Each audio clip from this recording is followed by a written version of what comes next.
Hey guys, tonight we slip back to the early 1730s, into a Virginia that's more mud track than marble monument, more buzzing cicadas than buzzing politics.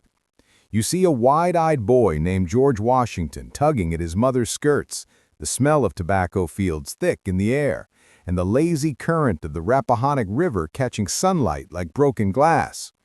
You probably won't survive this, by the way, because Virginia mosquitoes in the 18th century were basically flying syringes with wings, and no amount of citronella candles could save you. So before you get comfortable, take a moment to like the video and subscribe, but only if you genuinely enjoy what I do here. I'll wait.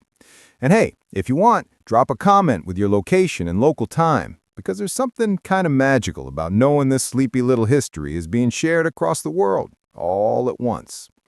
Now, dim the lights, maybe turn on a fan for that soft background hum, and let's ease into tonight's journey together. You trudge along with young George as he spends his earliest years near Pope's Creek in Westmoreland County.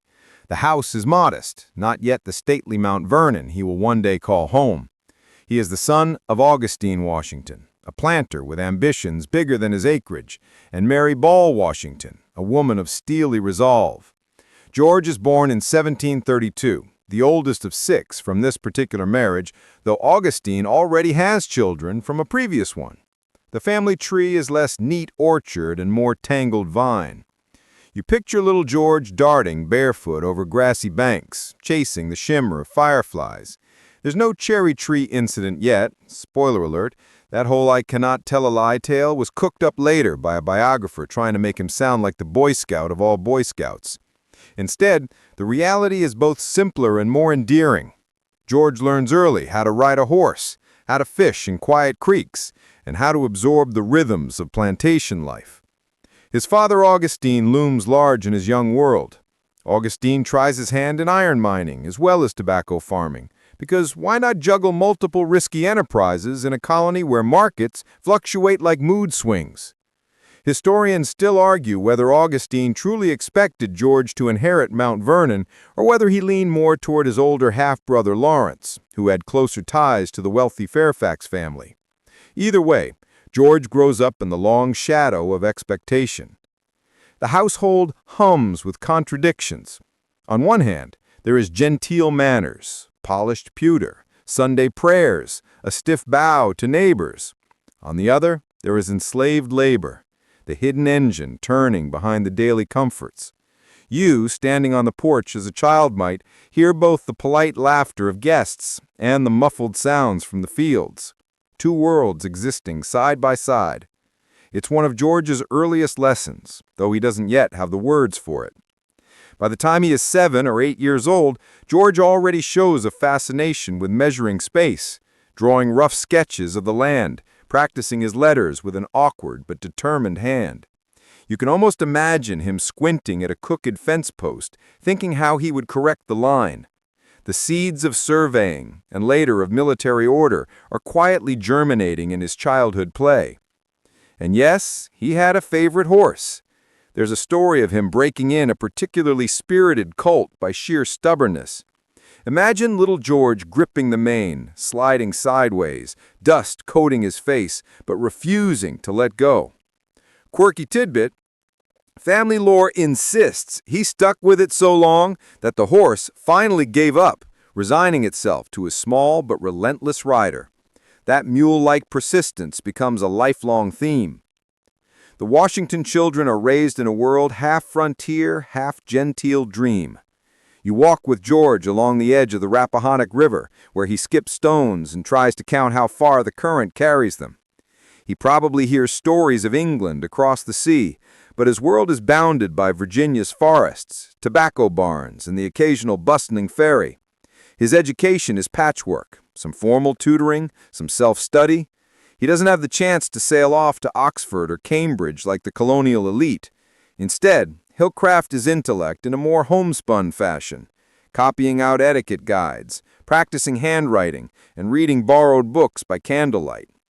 There's a popular image of young George reciting rules of civility, like do not pick your teeth at the table, and you can almost chuckle imagining him trying to stay perfectly solemn while his brothers giggle. These copied rules weren't just busywork. They were his way of shaping himself into the gentleman he aspired to be. Historians still debate how much of his later famously stiff composure came from genuine temperament and how much from this self-conscious early training. You wander into the orchard with him on a summer day, the hum of bees thick in the air. His siblings scatter about, Samuel, Betty, John Augustine, Charles, each tugging the family dynamics in their own way.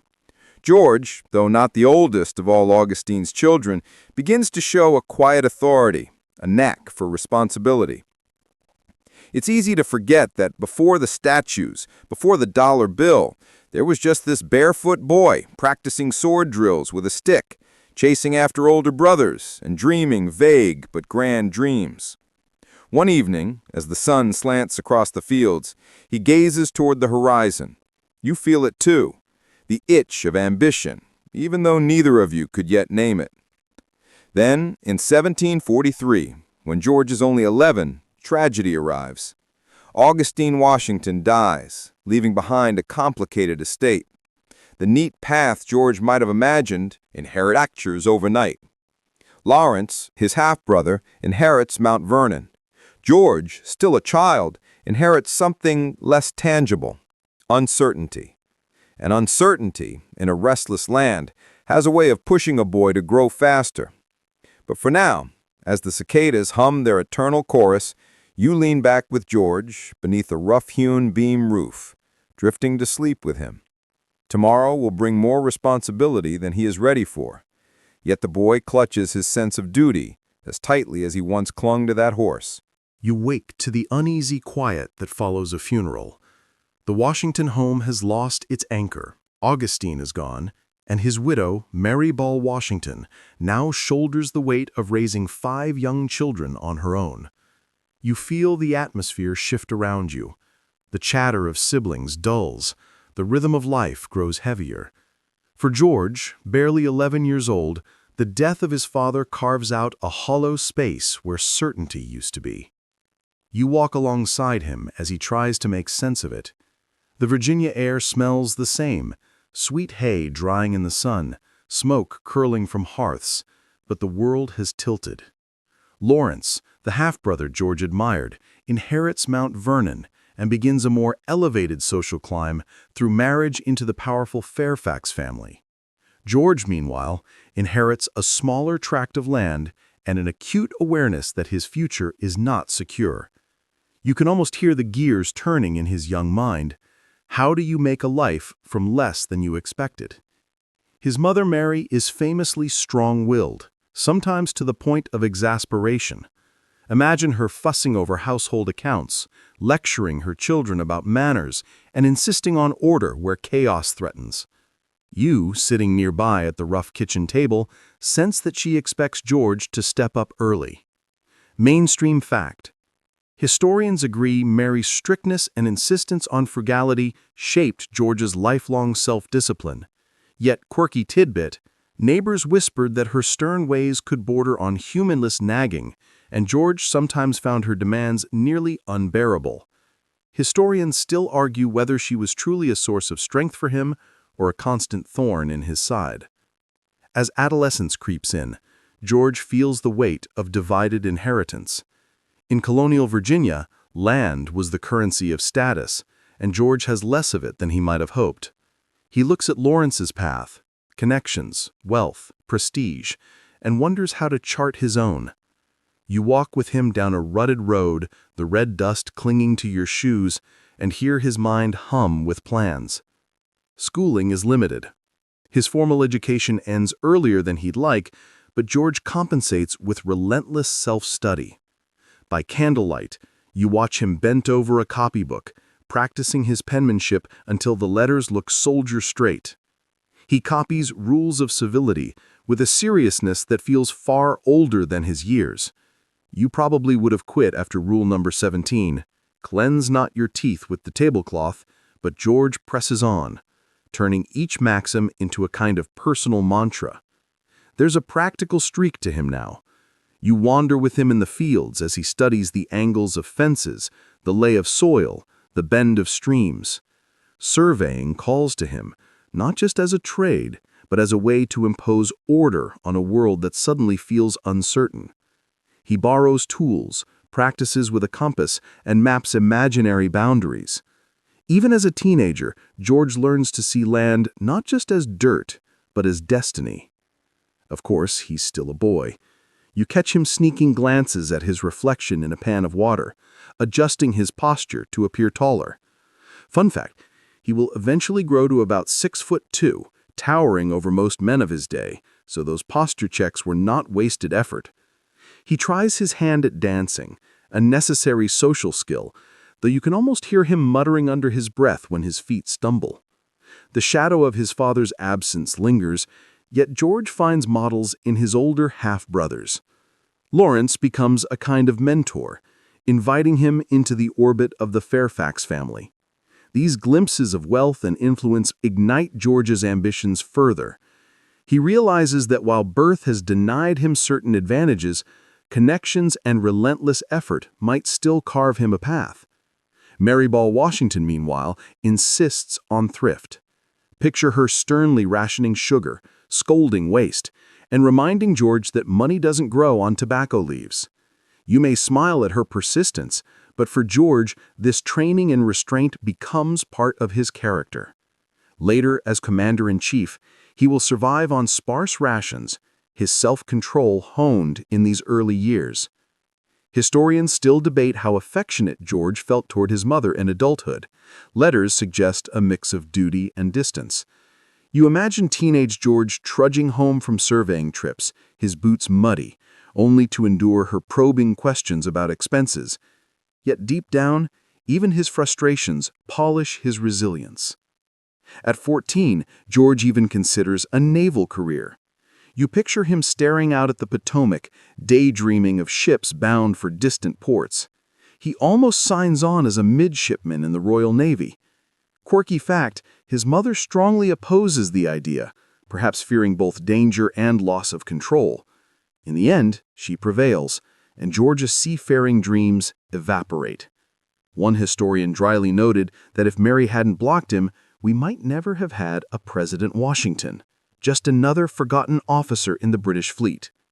Instead, George stays on land, his ambitions reshaping around surveying. By his mid-teens, he earns his first commissions to chart property lines in Virginia's wilderness. You walk beside him through thickets of pine, shoes damped with dew, as he records angles with painstaking care. The forest smells of wet earth and resin, and each measured step feels like a small claim against chaos. His father's death may have closed some doors, but it nudges George towards discipline, persistence, and the kind of seriousness that makes him seem older than his years. You sense in him a deep hunger, not just for wealth, but for a place where he matters. As you sit with him under a spreading oak, the twilight stretching across the fields, you can almost hear him whisper, "There has to be more." You wake up to the earthy smell of Virginia pine and damp grass, following a lanky teenager who is suddenly all angles and ambition. George Washington, maybe 15 or 16 now, has discovered the trade that will set him apart: surveying. You trail behind him as he adjusts his compass, his eyes narrowing with concentration, his handwriting already neat and deliberate in his worn leather field book. The wilderness is no longer just scenery, it is a puzzle waiting for him to measure, mark, and map. You feel the crunch of leaves under your shoes as George treks across the frontier. The colonies are bursting at their seams, settlers pushing farther into the forests, carving new plots, and arguing about boundaries. Every plot of land needs someone to say exactly where it begins and ends, and George, with his mix of discipline and youthful energy, becomes that someone. Mainstream fact, by just 17, he is appointed as the official surveyor of Culpeper County, an extraordinary achievement for someone of his age and limited formal schooling. Imagine yourself at 17, probably fumbling with algebra homework, while George is already out there, paid in coin and acreage, shaping maps that will decide livelihoods. The work is rougher than you might expect. You watch him swat at mosquitoes thick as smoke, stumble over roots and push through brambles that snag his coat. Nights are spent wrapped in a thin blanket, dew soaking through, with only a small fire to keep the chill at bay. A quirky tidbit emerges from his journals. He once noted that biscuits grew so hard during a damp trek that they might have served for bullets. You picture him gnawing hopelessly, deciding maybe hunger was easier to endure than broken teeth. But George thrives in this frontier classroom. He learns resilience, yes, but also geography, economics, and human nature. As he charts rivers and ridges, he meets settlers full of stubborn hope and occasionally bristling anger over who owns what. He hears Native American guides explain the land's rhythms in ways his compasses cannot capture. And always he jots down notes, angles, distances, descriptions with the tidy precision of someone who finds order comforting. Historians still argue whether George's later obsession with neatness, from troop formations to presidential protocol, had its roots in these long, solitary surveying trips. The Fairfax family looms large here. Through Lawrence, George gains introductions to the wealthy Fairfaxes who owned vast tracts of land in Virginia's northern neck. You find yourself standing in the grand Belvoir estate, where George, still a teenager, sits at table with men of wealth, influence, and polished manners. It is like sneaking into the grown-ups' lounge, and George soaks it all in. The way they speak, the way they posture, the way power quietly hums in the background. You sense his determination harden. He will not be a nobody measuring fences forever. But back in the field, he's still just George. You follow him on a surveying mission with his friend George William Fairfax, trudging through foggy valleys. The land is beautiful, rolling meadows, winding streams, but also untamed, filled with hazards. Wolves howl in the distance, rain lashes suddenly, and more than once he has to huddle in a crude lean-to, his paper maps curling with damp. Yet you can see the satisfaction on his face when the job is done. Boundary lines drawn, disputes settled, a map that turns chaos into clarity. His body hardens from the work. Tall already, his frame fills out.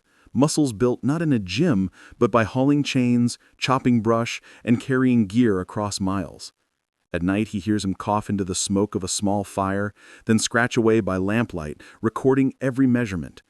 This isn't glamorous, but it builds him into the man who can endure freezing camps at Valley Forge decades later. And then there's the money. Surveying pays decently, and often in land, which is even better. You can almost see the gleam in his eye as he realizes land equals status, independence, and a future beyond his modest inheritance. He tucks away small plots here and there, careful and calculating. The boy who once wondered what would become of him after his father's death is now building his own foundation. Quirky detail. George wasn't immune to teenage awkwardness. He once wrote clumsy verses about love, mooning over a girl he called lowland beauty. You can almost hear him sighing in candlelight, the tough surveyor reduced to doodling hearts. Historians still debate who this mystery crush was, but most agree it left no lasting mark, except maybe on a few crumpled pieces of paper he hoped nobody would find. The wilderness itself is a stern tutor. You hike with him through misty hollows where the air feels heavy and damp, then climb ridges where the wind slaps your face raw. He crosses swollen streams with water up to his chest, boots sloshing, maps held desperately overhead. Every discomfort steels his will. When a companion complains about wet clothes, George shrugs. This is the life he chose, and secretly, he relishes proving tougher than most. Historians still argue whether young George sought surveying as a genuine love of land or mainly as a ticket to upward mobility. Probably both. What matters is that each line he draws on parchment is also a line pointing him forward, towards leadership, towards ownership, towards an identity bigger than a fatherless boy in Virginia. At the end of one long day, you watch him sit by a fading fire, his boots steaming, his compass resting on his knee. He gazes into the dark woods, and for a moment you share his thought. The land is vast, and so are his ambitions.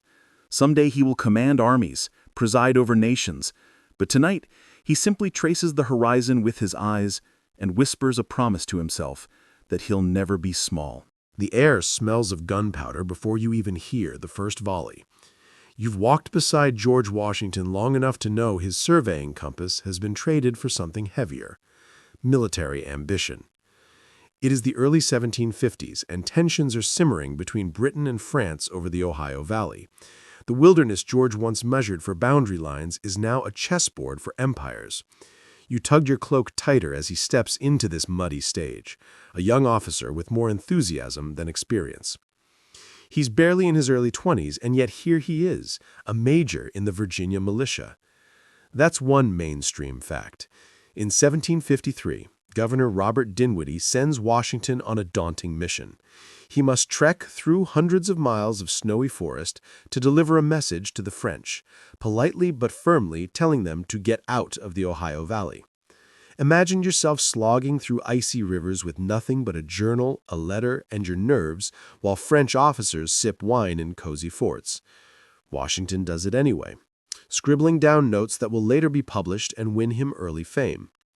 But fame is a two-edged sword. You march with him again in 1754, when he returns to the Ohio Valley with a small force. There's no polished battlefield here, just rain, mud, and tangled woods. Washington stumbles into what history calls the skirmish at Jumonville Glen. Shots are fired, a French commander is killed, and suddenly the polite message deliverer has sparked an international war. Quirky tidbit, Washington later insists he didn't quite understand the French documents he signed when surrendering at Fort Necessity, because, well, they were in French. Historians still argue whether this was youthful inexperience or a diplomatic blunder that lit the fuse for the French and Indian War. The fort itself is a soggy embarrassment. You stand ankle-deep in mud as Washington's men scrambled to defend a crude stockade in a meadow that floods at the worst possible moment. Rain pours, gunpowder clumps, muskets misfire. You hear men cursing under their breath as French fire rattles the palisades. By the time Washington surrenders, you can feel his humiliation burning hotter than any cannon. And yet, even in failure, he learns. Back in Virginia, he is not disgraced, at least not entirely. The colonial press paints him as brave, and he rides that fragile reputation into further service. You saddle up with him again in 1754 when he joins British General Edward Braddock's expedition to capture Fort Duquesne. Washington, now an aide-de-camp, wears his uniform with pride, though you notice his quiet doubts about Braddock's stiff European tactics in the American wilderness. The march is slow, cumbersome. Redcoats trudge in neat lines through forests that don't care for neatness. Then disaster. The Battle of Monongahela. You hear war cries echo through the trees, musket fire exploding from hidden French and Native American fighters. Red-coated ranks crumble. Officers fall. Chaos reigns. Washington rides back and forth through the smoke, bullets whizzing past, 2 horses shot from under him, holes torn through his coat. Somehow, impossibly, he survives untouched. Soldiers whisper afterward that Providence must be shielding him. You can almost smirk with him later when he retells the story, though at the time it was pure terror. That battle scars him, though not visibly. You walk with him afterward as he visits the wounded, his face grim, his confidence shaken but not destroyed. He begins to understand war's brutal unpredictability. The glamour of military honor fades into the slog of logistics, supplies, morale, endless paperwork. He is promoted, commanding Virginia's frontier defenses, but instead of glorious battles, he spends years wrestling with shortages, unruly militia, and constant raids. Quirky aside, Washington's temper sometimes flares. He can be calm and composed, but when frustrated, he curses with such vigor that one soldier joked the commander's words could raise the dead. You can almost laugh hearing this tall, stoic Virginian let loose in ways that would make Maryball Washington blush. Historians still argue how much his legendary composure was natural versus painfully cultivated. Through all this, George learns endurance. You trudge with him through endless mud, listening to him mutter about untrained recruits and unhelpful governors. He writes letter after letter begging for reinforcements, for money, for supplies. He rarely gets what he needs, but each frustration steels his resolve. By the war's end, though he never wins dazzling victories, he emerges with something more valuable: experience. He now knows the land, the soldiers, the politics of war. You sit with him one quiet evening near the frontier. the campfire crackling low, and he stares into the flames, coat draped around his shoulders, and you can feel his thoughts racing. He has tasted both humiliation and survival, both blunder and bravery. He's not the polished general yet, but the mold has been set. Somewhere deep down he believes he is meant for something greater. The frogs croak in the marsh nearby, the smoke drifts upward, and George Washington, still in his 20s, leans back against a log. He doesn't know that decades later people will recall this moment, the angry officer stumbling through failure as the first awkward step toward legendary command. You just know he's exhausted, sore, and ready for tomorrow's grind. You pull your cloak tighter, realizing that for George, the war is only beginning. You open your eyes to find George Washington standing stiffly in a finely cut coat, his muddy days as a frontier soldier now folded away like an old map. The year is 1759, and George, at 27, has just done something far more strategic than any battlefield maneuver. He has married Martha Dandridge Custis. You drift beside him into her home in New Kent County, where candles flicker against polished wood and the scent of roast fowl carries through the hall. Mainstream fact, Martha is a wealthy widow with 2 children and a vast estate. By marrying her, George instantly steps into a higher social circle and greater financial security. You notice how his once narrow future suddenly widens into sprawling acres and significant influence. He doesn't just gain a wife, he gains legitimacy in Virginia's landed gentry. But let's not pretend romance wasn't there. By all accounts, George and Martha share genuine affection.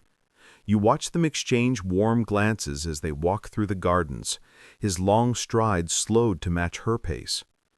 Still, quirky tidbit, before Martha, George nursed an awkward crush on Sally Fairfax, his best friend's wife. Imagine the teenage-style sighs, the clumsy letters. Historians still argue whether he ever truly moved on or whether that spark lingered like an old ember. Either way, Martha is the woman who shapes his adult life. Mount Vernon, the estate he inherits from Lawrence, becomes their shared home. You wander through its rooms, not yet the grand mansion tourists know today, but already a place George is determined to expand and refine. You can almost hear him pacing the halls, planning new wings, sketching improvements, fussing over architecture. He's less a dreamer now and more an improver, turning potential into permanence. Life here is a mixture of elegance and unease. You ride with George across tobacco fields, the soil rich and dark, enslaved workers bending to the crop. This is the contradiction that hums beneath the genteel surface. Wealth is built on the backs of those who cannot claim freedom. Washington manages them with what he considers order and discipline, yet you can't help but notice the quiet suffering in the background. Historians still debate whether he privately questioned the system in these years or simply accepted it as the natural order. Still, George throws himself into the life of a Virginia planter. He learns the rhythms of the seasons, when to plant, when to harvest, when to curse the weather. He experiments with crops, tobacco, wheat, even flax, always searching for efficiency. You find him at his desk late at night, tallying ledgers, his neat handwriting filling page after page. If surveying taught him to measure the land, plantation life teaches him to manage it. Social obligations tug at him too. You tag along to county court sessions, vestry meetings, and the House of Burgesses, where he serves as a delegate.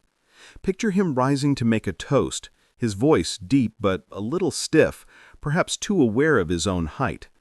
Quirky detail, when first elected, the House expected him to make a speech, but George was so nervous he froze completely.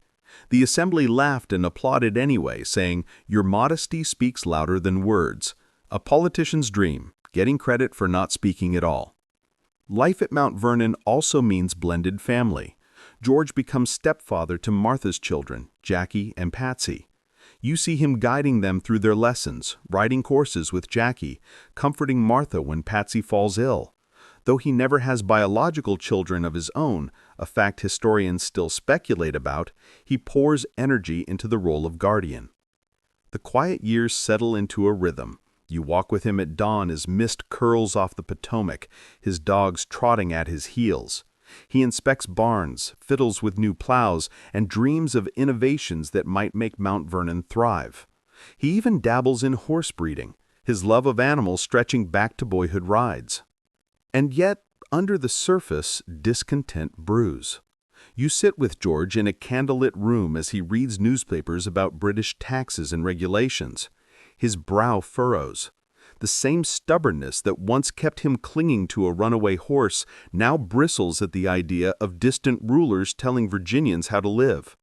He doesn't shout, doesn't storm, but you sense the slow simmer of resistance beginning. Historians still argue whether George sought public life out of duty, ambition, or restlessness. Perhaps it's a blend. The plantation offers comfort, but politics promises meaning. You sense him teetering between two worlds, domestic calm and public turbulence. For now, though, he is content enough.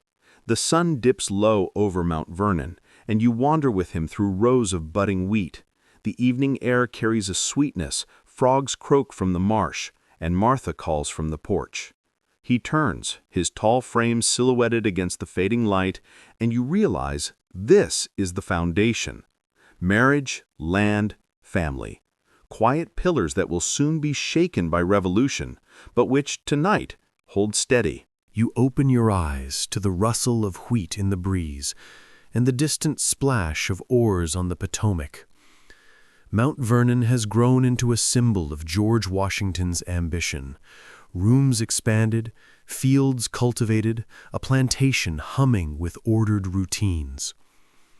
But as you stroll with him across the grounds, you notice a contradiction pressing in from all sides. Life here is polished and genteel, yet it is built on the shoulders of enslaved men, women, and children, whose presence George cannot ignore, even if he seldom questions it out loud. Mainstream fact: by the 1760s, Mount Vernon had become one of the most productive estates in Virginia, switching from tobacco to wheat as Washington sought more sustainable profits. You follow him into a granary, the air thick with chaff, where he checks barrels with a meticulous eye. He records everything, from crop yields to shoe purchases for laborers. It looks efficient, but every figure on the page masks human lives constrained by bondage. You wander with him to the slave quarters, low wooden cabins with smoke curling from chimneys. The sounds of children laughing mingle with the weary creak of chores. Here lies the unspoken truth of Mount Vernon's prosperity. Dozens of enslaved workers planting, harvesting, cooking, sewing. Quirky tidbit: Washington once tried to keep his enslaved cooks from wasting flour by ordering them to bake bread in a specially designed oven. Part efficiency experiment, part micromanagement. You can almost picture him standing over the results like a fussy food critic. Historians still argue how much George wrestled with this contradiction. Some see him as a man of his age, blind to alternatives. Others note his occasional comments about the injustice of slavery, suggesting private doubts. What you sense, walking at his side, is discomfort tucked neatly behind a mask of duty. He does not openly rebel against the system, yet seeds of unease are buried in the soil along with his wheat. Away from the plantation, Washington cultivates another role, that of a gentleman farmer. You stroll into his study where he leafs through books on agriculture, correspondence with fellow planters, and experiments in crop rotation. He is not content with tradition. He wants improvement. He drains swamps, tests fertilizers, and rotates crops with the zeal of a man trying to outwit Virginia's fickle soil. You might chuckle as he mutters about manure ratios, but to him it's serious science. Plantation life also shapes his social standing. You ride with him to Williamsburg, where assemblies gather, wigs powdered and voices raised in political debate. Washington doesn't speak often, but when he does, people listen. His reputation as a military man still lingers, mixed with the aura of landed respectability. He prefers to act, not chatter. Still, his silence carries weight. At home, Martha provides warmth and stability. You watch her oversee household operations with calm authority, while George busies himself with estate improvements. Together, they host dinners, entertain neighbors, and manage the complex dance of plantation society. Guests note George's formality. He bows stiffly, speaks politely, but rarely lets loose. Quirky aside, he sometimes escaped the stiffness by fox hunting, galloping across fields with hounds baying, grinning like a boy breaking in his first force. Yet you can't ignore the quiet tensions simmering beneath. The enslaved workers whisper about running away, about harsh winters, about lives they cannot choose. George, meticulous in his ledgers, notes the losses when someone escapes but never writes the human story behind the numbers. You feel the weight of that silence pressing in as you walk the estate at dusk, lanterns flickering in the quarters. Still, Washington's sense of responsibility grows. You join him at vestry meetings where he helps manage parish affairs, or at militia musters where he drills men in preparation for emergencies. He is no longer the reckless young officer at Fort Necessity. He is a man of stature, careful and deliberate, his authority accepted by neighbors. Historians still argue how much George wrestled with this contradiction. Some see him as a man of his age, blind to alternatives. Others note his occasional comments about the injustice of slavery, suggesting private doubts. What you sense, walking at his side, is discomfort tucked neatly behind a mask of duty. He does not openly rebel against the system, yet seeds of unease are buried in the soil along with his wheat. Evenings are quiet. You sit with him on the veranda, the river gleaming silver under moonlight. The air smells of honeysuckle. Frogs croak in the marsh, and George sits in silence, his mind turning over ledgers, harvests, politics, and perhaps unspoken doubts about the world he inhabits. You sip the night air with him, realizing this moment of calm is temporary. Soon British taxes will bite, colonial tempers will flare, and the gentleman farmer will be called to something far louder than the hum of Mount Vernon's fields. For now, though, the night deepens, and George Washington leans back in his chair, a man divided between comfort and contradiction, ambition and restraint. The river flows on, steady and unbothered, as if it already knows his story will not end here. You find yourself in a dimly lit tavern, the air thick with pipe smoke and the scent of spilled ale. Wooden mugs thud against rough tables as voices rise in debate. You sit beside George Washington, who listens more than he speaks, his brow furrowed as men argue about taxes, trade, and British meddling. It's the 1760s, and the colonies are shifting from idle grumbles to serious grievances. George, once content to manage his estate, now finds the world outside Mount Vernon tugging at his sleeve.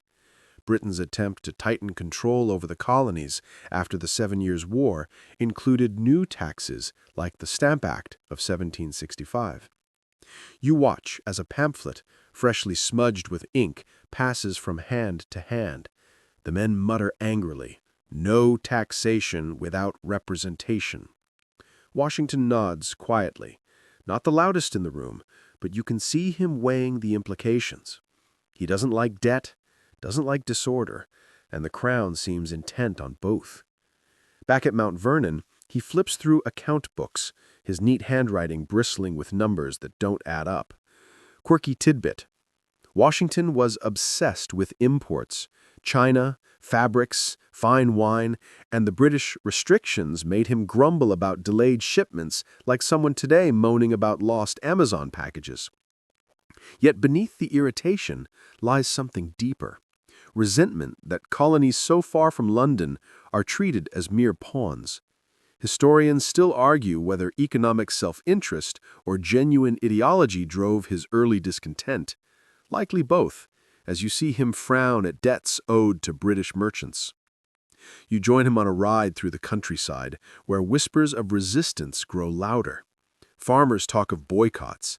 Merchants sigh over canceled orders. George doesn't shout slogans, but he begins quietly supporting non-importation agreements, pledging to reduce reliance on British goods. You chuckle when you notice his attempt at homespun clothing. Not quite as fashionable, but a symbolic gesture. His tall figure in plain wool still commands respect. Politics becomes more than a side project. You sit in the House of Burgesses as Patrick Henry thunders fiery words against British tyranny. Washington sits upright, nodding gravely. He doesn't leap to his feet, but he supports resolutions of protest. His style is different, less spark, more stone. Where others ignite the room, he grounds it. At Mount Vernon, evenings take on a sharper edge. Letters pile up, filled with colonial complaints and talk of unity. George paces the floor, Martha watching quietly. You sense a restlessness in him. The man who once obsessed over crop yields now speaks of liberty, rights, and duty. His world is widening, and with it, his responsibilities. Quirky aside, he still finds escape in fox hunting. You can almost laugh as he gallops across fields, coat flapping, hounds yelping in pursuit. For a few hours, he is not the planter turned politician, but just George, the boy who loved horses. But even then, he returns to the house to find more letters, more debates, more tension. Historians still argue whether George truly wanted revolution or simply wanted respect within the empire. As you watch him draft cautious resolutions, you realize he isn't chasing upheaval. He's being pulled toward it, inch by inch. His pride bristles at British condescension. His sense of order recoils at imperial chaos. Dewey whispers louder with each passing year. In 1774, the call grows impossible to ignore. The colonies respond to Britain's harsh punishments of Boston with the First Continental Congress. Washington packs his saddlebags and rides north to Philadelphia. You ride beside him through dusty roads, the late summer sun on your back. He says little, but you sense the weight pressing on his tall frame. At inns, strangers nod to him respectfully. His reputation from the French and Indian War still lingers. In Philadelphia, the Congress buzzes like a hive.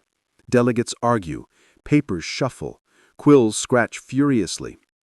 Washington sits in his uniform, a deliberate choice, reminding everyone that he is not just a planter, but a soldier. You see him shake hands, listen intently, and pledge support for collective colonial action. He doesn't yet know he will be chosen to command an army, but the stage is being set. That evening, you walk with him under Philadelphia's lanterns. The air smells of tar, bread, and horse dung, an odd cocktail of colonial life. Washington looks around at the bustling streets, the energy of delegates debating independence, and you can almost feel the shift inside him. He left Mount Vernon as a wealthy planter, but he will return a patriot preparing for war. The whispers in taverns are no longer whispers. They are the drumbeats of revolution. And George Washington, tall and silent in the shadows, is stepping forward to meet them. You wake to the sound of boots crunching on gravel and the murmur of anxious voices. It's June 1775 in Philadelphia, and you stand in a crowded hall that smells of ink, sweat, and candle wax. Delegates of the Continental Congress debate endlessly, words flying like musket balls, when suddenly the talk shifts. They need a commander for their new Continental Army. All eyes, slowly but surely, drift toward the tall Virginian in his militia uniform. George Washington, who thought he was coming only as a delegate, now finds himself the reluctant centerpiece of a revolution. Mainstream fact: on June 15, 1775, Congress unanimously elects him commander-in-chief. You glance at George, his jaw tightening. He rises, thanks them, and insists he does not feel equal to the task, but will devote his best exertions to the cause. His modesty feels genuine, though you sense the steely ambition beneath. He refuses a salary, asking only that his expenses be covered, a shrewd move that makes him appear noble while also ensuring his finances are secure. You ride north with him to Cambridge, Massachusetts, where ragged militias await. The sight is both inspiring and terrifying. Men with mismatched muskets, clothes torn from farm use, no real discipline. Quirky tidbit. One observer noted that some soldiers carried pitchforks and hunting rifles, looking more like a crowd at a harvest festival than an army. Washington surveys them in silence, perhaps wondering if Congress has handed him an impossible joke. Historians still argue whether anyone else could have molded this chaos into a functioning force. Discipline becomes his obsession. You watch him drill the men, barking orders with that sharp temper you've glimpsed before. He enforces rules on cleanliness, camp structure, and chain of command. Soldiers grumble, but slowly the mess takes shape. You walk the camp streets at dusk, smelling wood smoke and salt pork, hearing the scrape of bayonets being sharpened. The army is still raw, but it is now Washington's army. He is tested almost immediately. Boston is under siege, and Washington must hold the line against professional British troops. Supplies are short, morale thin. You share his exasperation as letters pour in, begging Congress for powder, uniforms, money.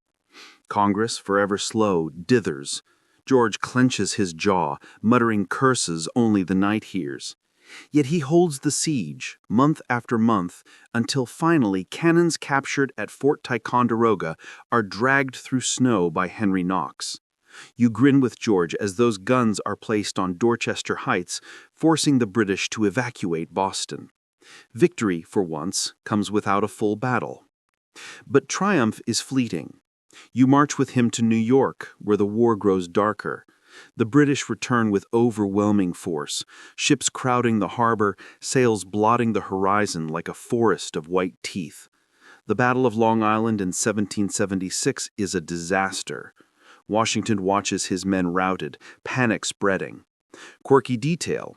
In the retreat, he nearly exposes himself to capture, standing exposed on horseback, furious at the chaos, until aides drag him away. What saves the cause is not brilliance, but nerve. Washington orchestrates a desperate nighttime retreat across the East River, boats slipping silently under cover of fog. You crouch in the boat beside him, heart pounding, the creak of oars and hush of water the only sounds. At dawn the fog lifts, and the British realize the entire Continental Army has vanished. Historians still debate whether luck or providence delivered them, but you know Washington's cool head was part of it. The months that follow are brutal. Defeats at White Plains, Fort Washington, Newark. You march with the army through mud and snow, men barefoot, spirits crushed. Washington's shoulders sag, his face etched with strain, yet he never abandons command. The revolution teeters on collapse. Then comes December 1776, the Delaware River, and one of the war's most famous moments. You shiver in the boat as ice floes bump the hull, wind cutting your face. Washington stands tall, wrapped in a cloak as if carved from stone. On Christmas night, he leads the daring crossing, surprising Hessian forces at Trenton. The victory is small militarily, but immense in spirit. Soldiers cheer, civilians rally, and suddenly the revolution breathes again. Quirky aside, Washington hated swearing in public, but one observer claimed he unleashed a furious string of curses when troops faltered during these campaigns. Apparently even the father of his country had words that could curl a wig. You laugh softly, imagining him later smoothing his coat, pretending nothing happened. Historians still argue whether Washington was a military genius or simply a master of perseverance. His record is mixed, defeats more common than victories, yet always followed by recovery, by survival. Perhaps his true gift is refusing to give up when logic says he should. You end the year at his side, the army ragged but alive, campfires glowing faintly in the cold. Washington walks the lines, cloak flapping, nodding to each group of men. They look at him with tired eyes, but draw strength from his presence. You realize that for them, he is the revolution, steady, enduring, stubborn as a stone wall. Without him, this fragile cause would crumble. The night deepens, the river glints with ice, and you close your eyes knowing George Washington has stepped fully into history. No longer just planter, surveyor, or militia officer, he is now the commander of a dream.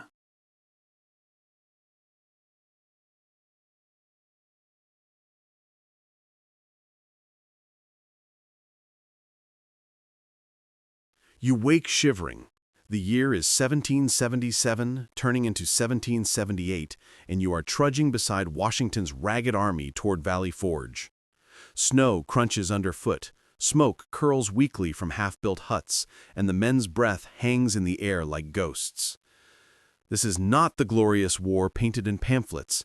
It's hunger, frostbite, and morale so low you can almost hear it cracking like the frozen Schuylkill River. Washington, tall and wrapped in his cloak, rides silently along the lines, his face grim but determined. Mainstream fact. Nearly 12,000 soldiers entered Valley Forge that winter, and by spring, about 2,000 would not survive, victims of disease, cold, and malnutrition. You follow George as he inspects the huts. Crude log shelters stuffed with straw, smoke stinging eyes, the stench of sickness heavy in the air. Shoes are so scarce that soldiers wrap their feet in rags, leaving bloody footprints in the snow. You tug your own cloak tighter, realizing you wouldn't last a week here. And yet, amid misery, something unexpected takes root. Washington's leadership shines not in victory, but in endurance. He pleads with Congress for supplies, cajoles local farmers to sell food, and personally rides out to check on sick men. You watch him dismount and speak softly to a fevered soldier, the general's stern mask slipping into something like compassion. Quirky tidbit. Washington was known to share simple meals with his officers, and once his cook managed to stretch a scrawny chicken into soup for the entire staff. Not exactly fine dining, but enough to keep spirits alive. Then arrives a curious figure, Baron Friedrich von Steuben, a Prussian officer with broken English and a booming presence. You chuckle as he curses in French and German while his aides scramble to translate. Yet his drills transform the ragtag troops into something resembling an army. Washington watches, approving, as muskets finally fire in unison and bayonets are fixed with discipline instead of guesswork.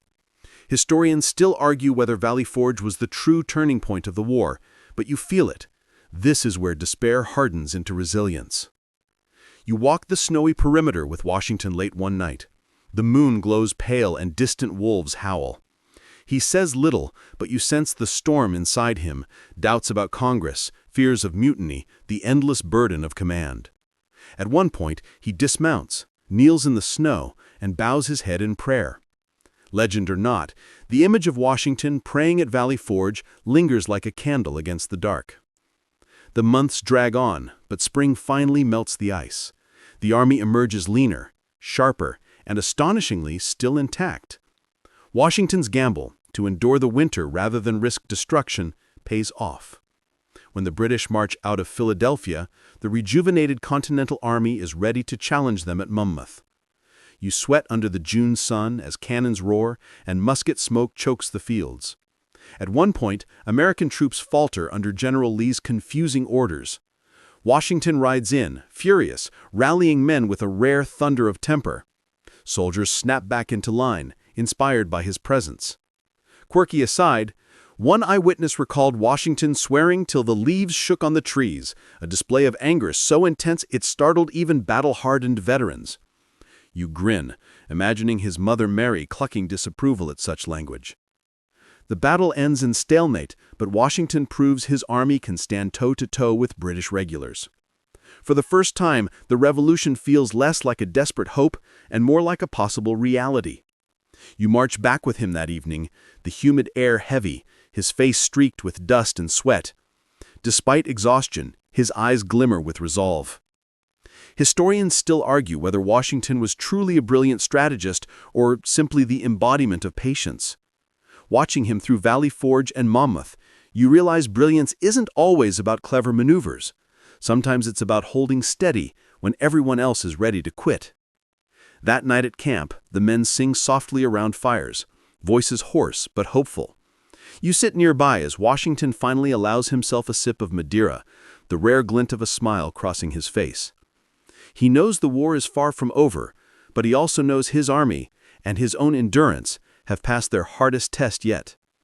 The embers glow, the stars scatter above, and you drift towards sleep, wrapped in the quiet certainty that George Washington's greatest victories are measured not just in battles won, but in winters survived. The air is thick with smoke and the distant boom of cannon fire. You stand at Yorktown in the autumn of 1781, the culmination of years of grueling marches, defeats, retreats, and narrow escapes. George Washington, his face weathered by years of war, now surveys the field where the revolution may finally tip toward victory. The stakes hum in the air, every shovel of dirt, every cannonball fired, every whispered prayer in the night feels like history, balancing on a knife's edge. Mainstream fact: the Franco-American alliance has brought French ships under Admiral de Grasse to blockade the Chesapeake and French troops under Rochambeau to join Washington's weary Continentals.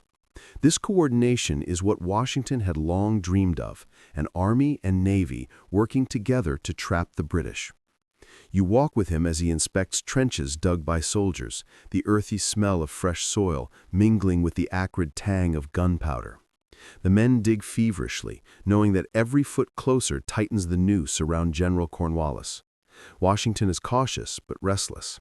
For years, he had wanted to strike at New York, where the British were entrenched, but the French convinced him Yorktown was the wiser target. Quirky tidbit: Washington initially sulked over abandoning his New York plan, but when the French showed him the math, fewer British troops in Virginia, more favorable naval support, he grudgingly agreed.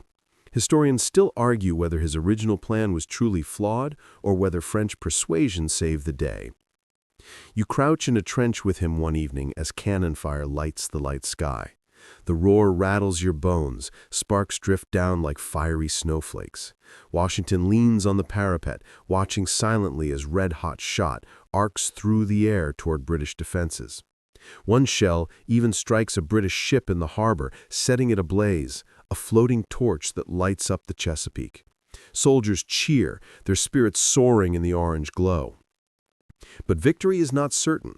The British fight fiercely, and Washington feels the tension of every volley. He walks the lines daily, exposing himself to fire more than his aides would like. You hear them plead with him to stay back, but he refuses. His tall figure against the skyline is risky, but to the soldiers it is a reminder that their general shares their danger. The climax comes with the assault on redoubts 9 and 10. You race beside Washington as night falls, bayonets fixed, drums muffled with rags to silence their beat. French troops storm Redoubt 9, while Alexander Hamilton, eager for glory, leads the Americans at Redoubt 10. The fighting is brief, brutal, but successful. Within half an hour, both strong points fall. Washington, watching through his spyglass, exhales a long breath. The ring tightens. Days later, Cornwallis surrenders. You stand beside Washington in a field as British troops march out, their drums beating a slow, mournful tune. They are ordered to play "The World Turned Upside Down," and the irony is not lost on anyone. Washington remains composed, his face solemn, not triumphant. Quirky aside, he insists that his own officers, not he, accept the surrender directly, refusing personal theatrics. For him, dignity outweighs drama. Historians still argue whether Yorktown was the inevitable result of French support or Washington's patient leadership. Walking beside him now, you know it was both. His years of endurance, holding an army together through despair, maintaining the dream of independence when it seemed absurd, made this moment possible. But victory is feeling fragile. Even as muskets are stacked and flags furled, Washington reminds his officers that the war is not over until a treaty is signed. He worries that the British might fight on, that Congress might squander the chance, that unity might fray. You hear him mutter that liberty once won is harder to keep than to imagine. That night, you sit with him by the flicker of lantern light. His shoulders slump, the first real sign of exhaustion you've seen in years. He pours a modest glass of Madeira, staring into its amber depths. He does not boast, does not revel. Instead, he whispers almost to himself, "The work is not done." And yet you sense something shift. The war has turned. The dream is no longer impossible. You lean back, the cool Virginia night wrapping around you, and realize you've just walked through the hinge of history. Washington, farmer turned general, has outlasted the empire. The crickets chirp, the smoke of distant fires drifts lazily, and for the first time in years, you feel hope settle like a blanket across the weary camp. You wake to the sound of chairs scraping across polished floors and the murmur of delegates in Philadelphia. The year is 1783, and though Yorktown has broken British resolve, the new nation is still fragile as glass. George Washington, now the most famous man in America, finds himself pulled into politics with a mixture of reluctance and duty. You walk with him into the halls of Congress, the smell of ink and parchment heavy in the air, where men debate not only peace with Britain, but also how to govern themselves without tearing each other apart. Mainstream fact: in December 1783, Washington does something nearly unheard of in history. He resigns his commission as commander-in-chief. You stand beside him in Annapolis as he hands back his sword to Congress. His voice is steady, his manner humble. He thanks them for their confidence and retires to Mount Vernon. The gesture shocks the world. In an age when victorious generals often crowned themselves kings, Washington's choice to step down cements his reputation as a man of integrity. But before that farewell, he faces storms of discontent. You join him at Newburgh in 1783, where frustrated officers mutter about unpaid wages and even hint at mutiny. The air buzzes with anger, the word coup whispered like a dangerous spell. Washington enters the room, tall, silent, eyes stern. He speaks of duty, of sacrifice, of the Army's honor. Then, in a moment no soldier forgets, he pulls out a letter from Congress and fumbles for his spectacles. "Gentlemen," he says softly, "I must pardon me. I have grown gray in your service, and now find myself growing blind." The room falls silent, tears welling in hardened eyes. You realize that this single gesture, more than threats or speeches, dissolves the mutiny. Back at Mount Vernon, Washington tries to return to civilian life, riding through wheat fields, tinkering with crop experiments, attending church with Martha. Quirky tidbit, he becomes obsessed with building a distillery, eventually producing thousands of gallons of whiskey a year, making him one of the largest distillers in America. You laugh as he scrawls careful notes about mash and yields, the great general turned meticulous brewmaster. Historians still argue whether this was a hobby, business acumen, or simply his restless energy looking for a new outlet. But politics will not leave him alone. The Articles of Confederation prove weak, states bicker, debts mount, rebellions flare. You see Washington reading newspapers with a scowl, muttering about the lack of unity. He writes cautious letters to friends, warning that liberty without order is a house built on sand. When Shays' rebellion erupts in Massachusetts, farmers marching against taxes, Washington's alarm grows. He realizes that without stronger government, the revolution could unravel into chaos.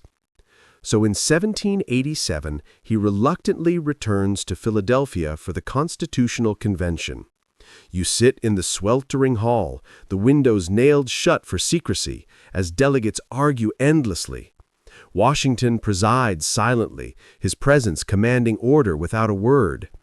Quirky aside, his false teeth made not of wood but a mix of ivory, metal, and animal bone, sometimes gave him a stiff, pained expression, which only added to his aura of stern authority. Historians still argue how much influence Washington had on the actual drafting of the Constitution. He rarely spoke, but his very silence, his steady gaze, kept the fractious delegates in line. When the Constitution was finally completed, his endorsement gave it weight no parchment could carry on its own. Back at Mount Vernon again, he hopes, perhaps naively, that his public life is finished. He tends to his farms, supervises the enslaved workers, writes letters about mules and manure. Yet the new government needs a leader, and the people will accept no one but him. You walk with him along the Potomac one evening, fireflies blinking in the dusk. He sighs, shoulders heavy, and admits he cannot refuse the call.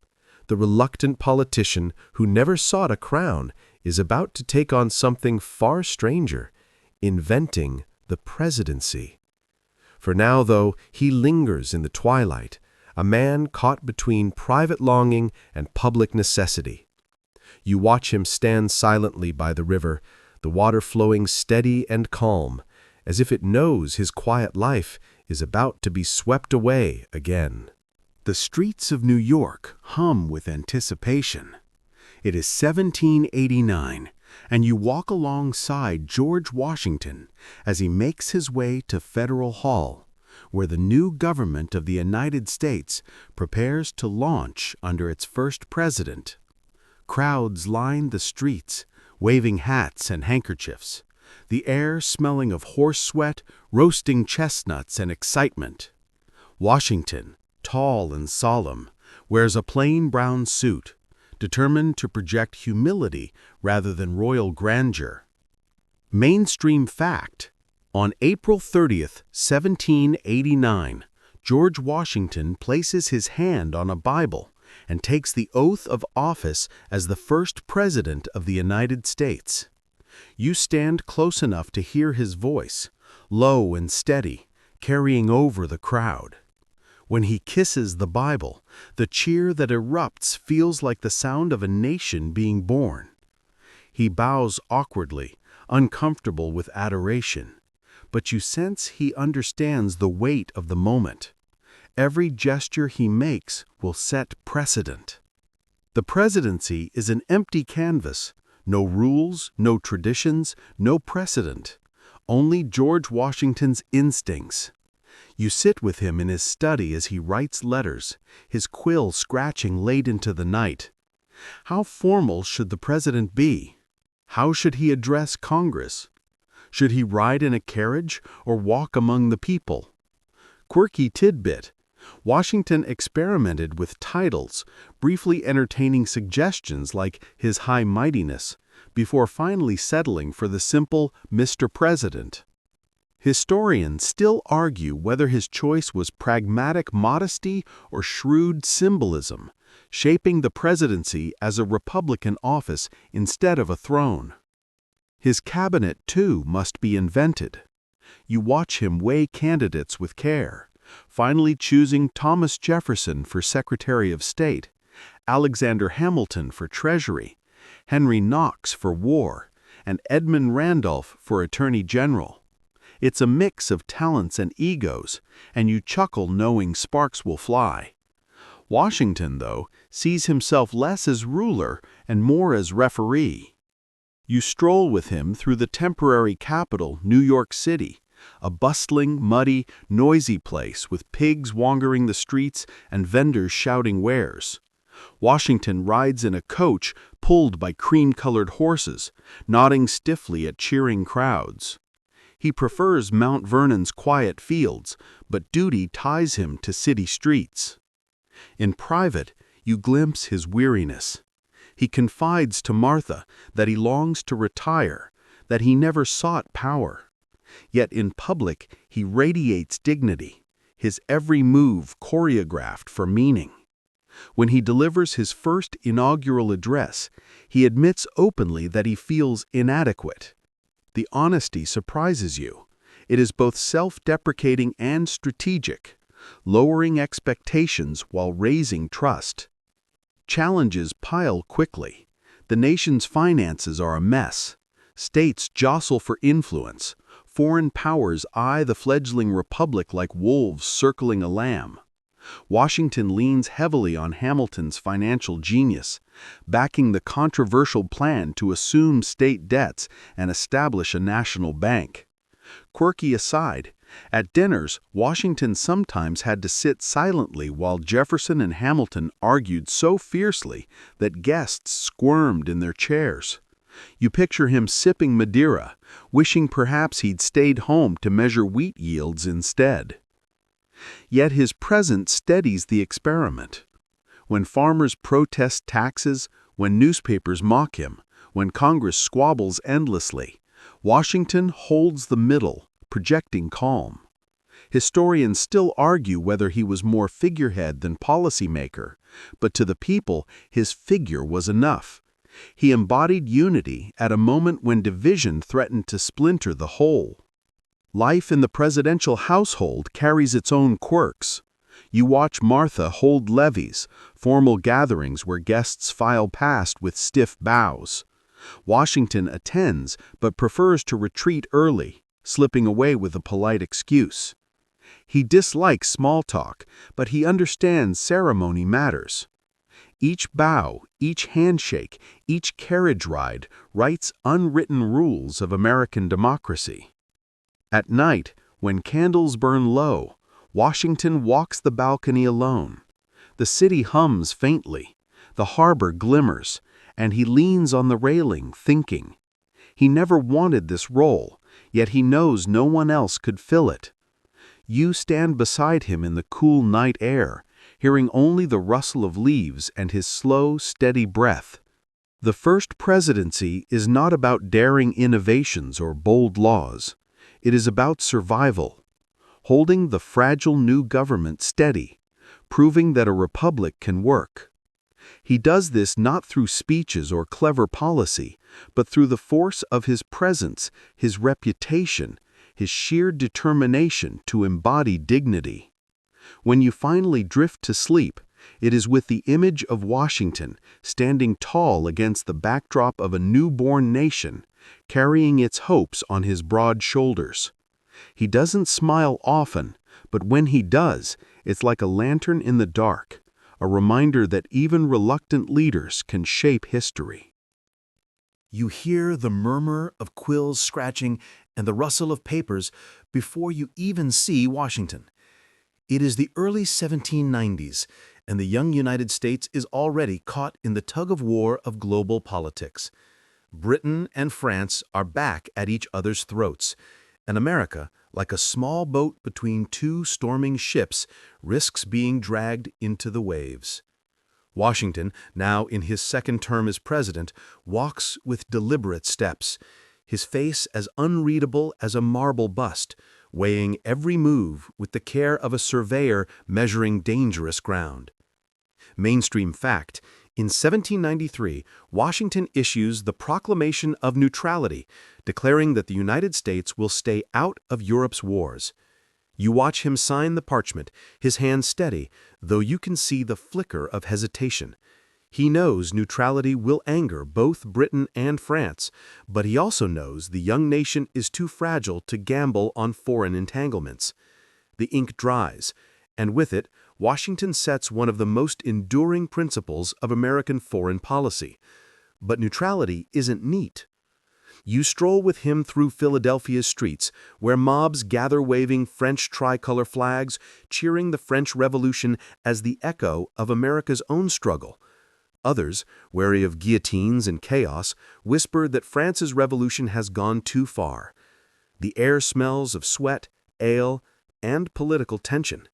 Washington keeps his composure, but you feel the strain pressing on his broad shoulders. Quirky tidbit: Washington detested gossip, but newspapers of the 1790s printed vicious attacks, calling him monarchist, traitor, even senile. One paper accused him of secretly scheming to restore kingship.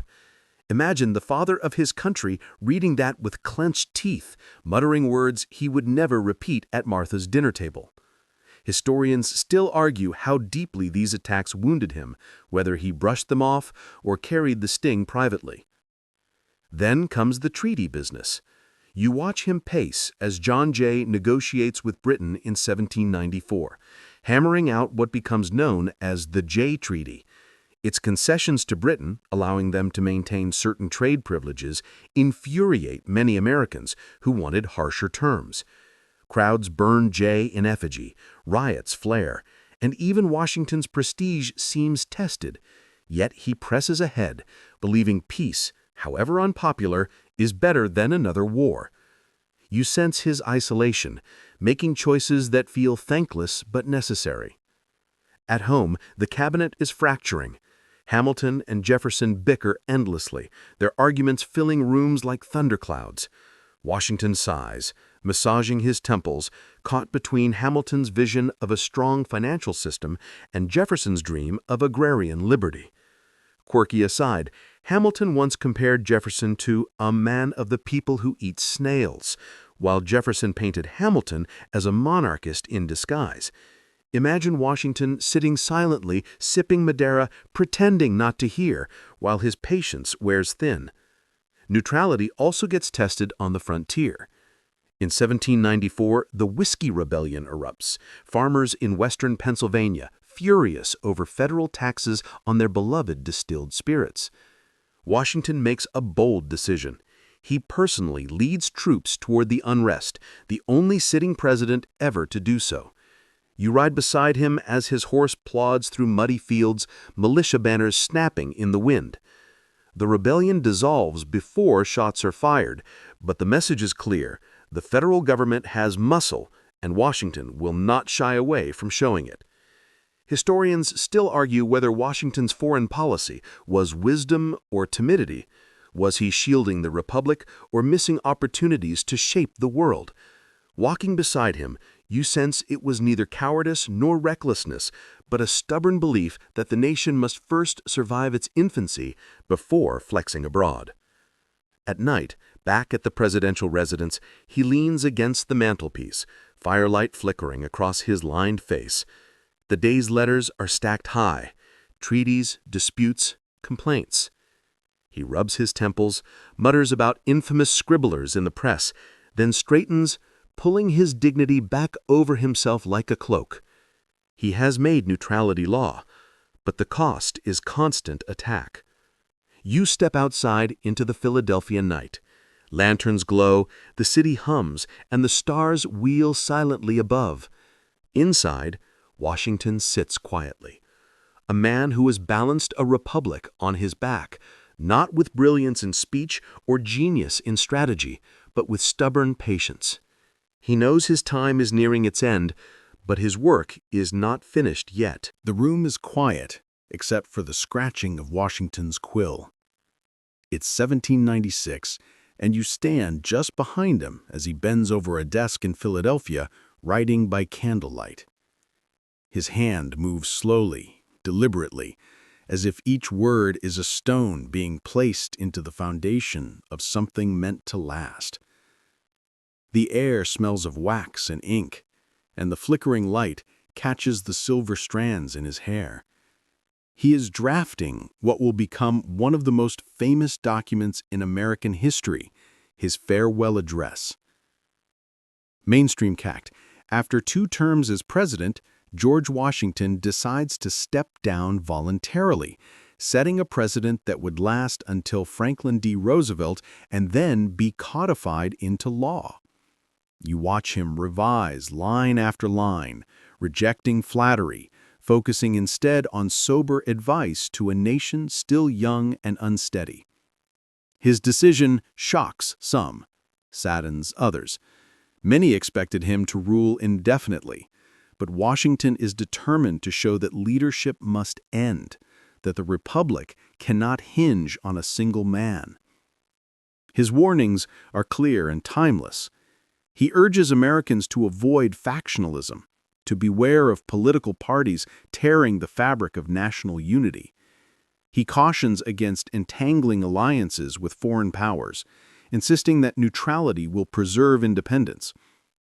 Quirky tidbit: Washington initially asked Alexander Hamilton to help draft parts of the address, and Hamilton's fingerprints are all over the polished language.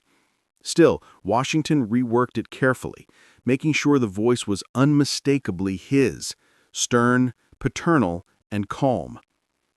Historians still argue how much of the text was Hamilton's pen versus Washington's vision, but you can feel the man behind the words. When the address is published, it spreads like wildfire. Newspapers print it, citizens read it aloud in taverns and homes, and people weep. Some call it a masterpiece of Republican virtue. Others, predictably, mock it. But everyone understands that something monumental has happened. The man who could have become king has chosen to walk away.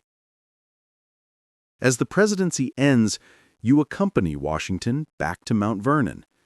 The carriage rolls along muddy roads, the smell of wet earth mingling with the scent of horses. Crowds gather to watch him pass, not as a conquering general or head of state, but as a man returning home. You glance at his face, it's thoughtful, perhaps even relieved. He has carried the weight of a new nation for 2 decades. Now, finally, he can lay it down. Life at Mount Vernon resumes with a quiet rhythm. Washington rises early, rides through his fields, oversees operations, and writes letters to friends and fellow statesmen. He experiments again with crops and livestock, including his prized mules. Quirky aside, he was so obsessed with improving American agriculture that he once personally inspected compost piles with the seriousness of a general reviewing troops. You grin as he lectures a farmhand about manure distribution, his voice stern but oddly content. Yet beneath the tranquility, the world keeps spinning. The young nation faces growing partisan rancor. Federalists and Democratic Republicans claw at each other. Foreign crises loom.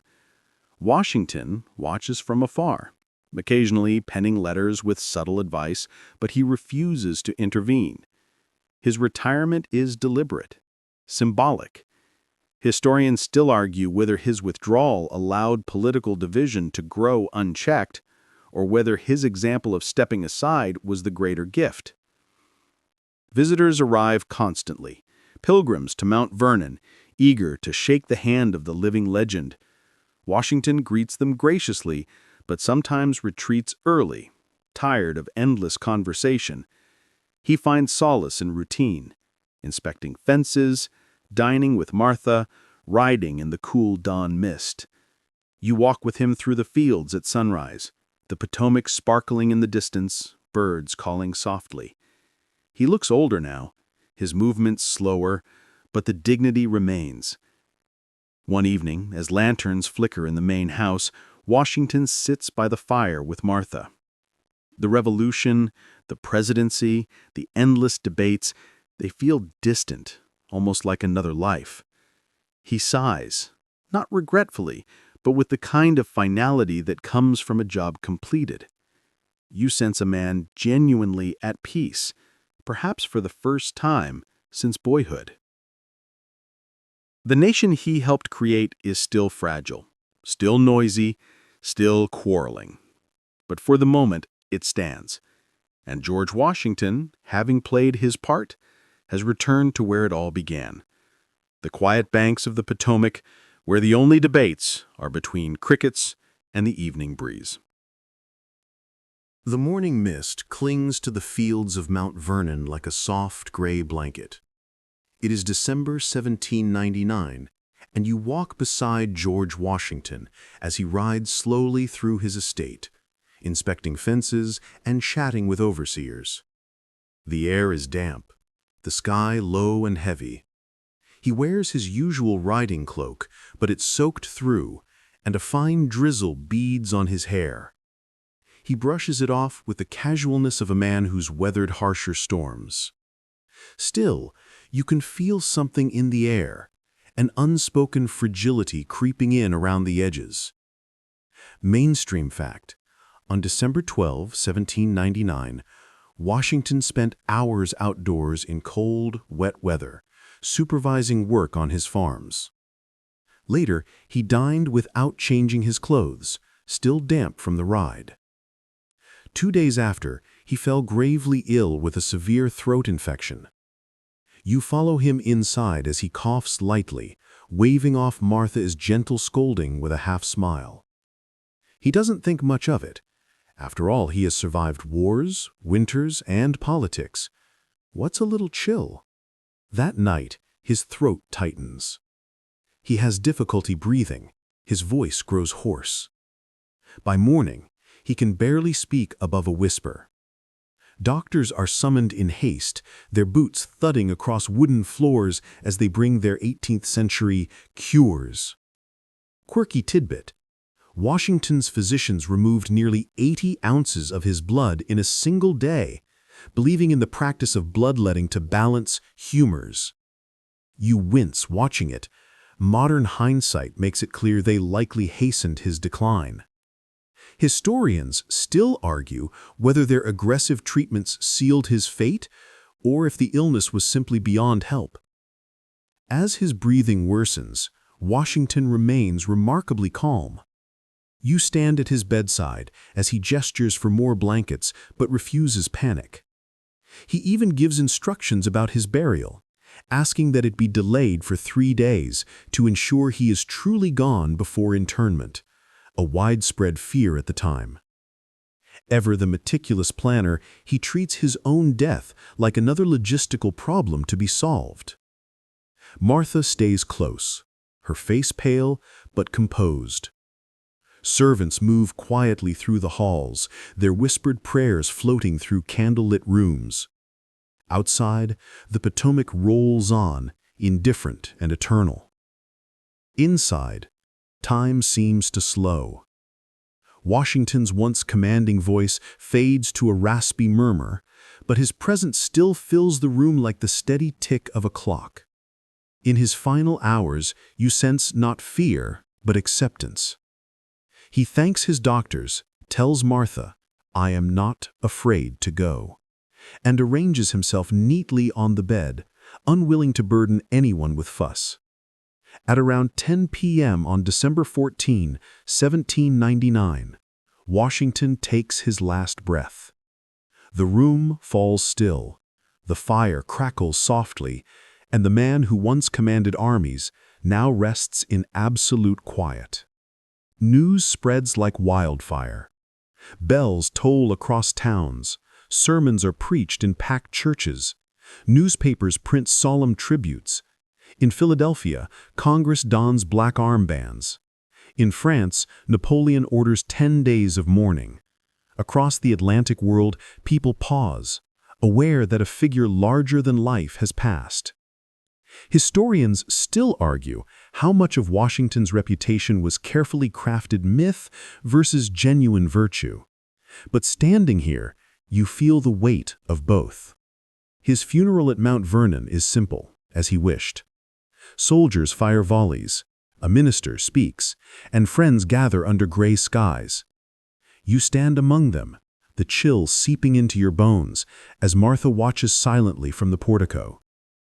The man who led a revolution, built a presidency, and stepped aside to let a republic live, now lies beneath the earth he loved.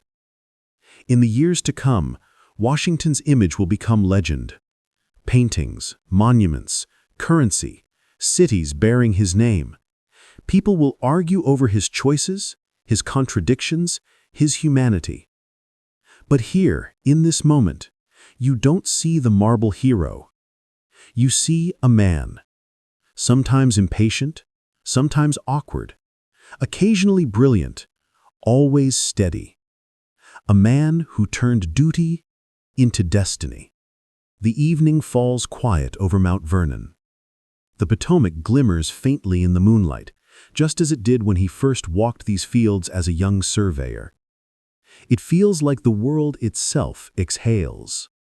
And now, as the final echoes of musket fire and presidential farewells fade, let's let the noise settle. Picture the Potomac at night, still, dark, and wide, carrying reflections of stars across its slow current. Imagine the house at Mount Vernon, lanterns dimmed, halls quiet, and the scent of wood smoke curling lazily through the air. Crickets chirp in the distance. The rush of history has slowed to a whisper. You've walked beside George Washington from muddy colonial fields to winter encampments, through the roar of Yorktown's cannons and the solemn dignity of the first inauguration. You've seen the private quirks behind the public image, the fox hunts, the compost obsessions, the awkward dances with politics. And now the story rests where it began, on quiet Virginia soil. Take a slow breath in and out. Let your shoulders soften. The weight of centuries can sit down beside you, not as a burden, but like an old friend telling one last story before the fire goes out. The river keeps flowing, the stars keep watching, and time keeps carrying these moments gently forward. George Washington's life wasn't carved from perfection. It was built from persistence. Brick by brick, season by season, he stood steady while storms passed overhead. And tonight, that steadiness is your lullaby. Close your eyes. Feel the night deepen around you. Let the lanterns dim until only the sound of the river remains, steady, calm, and endless.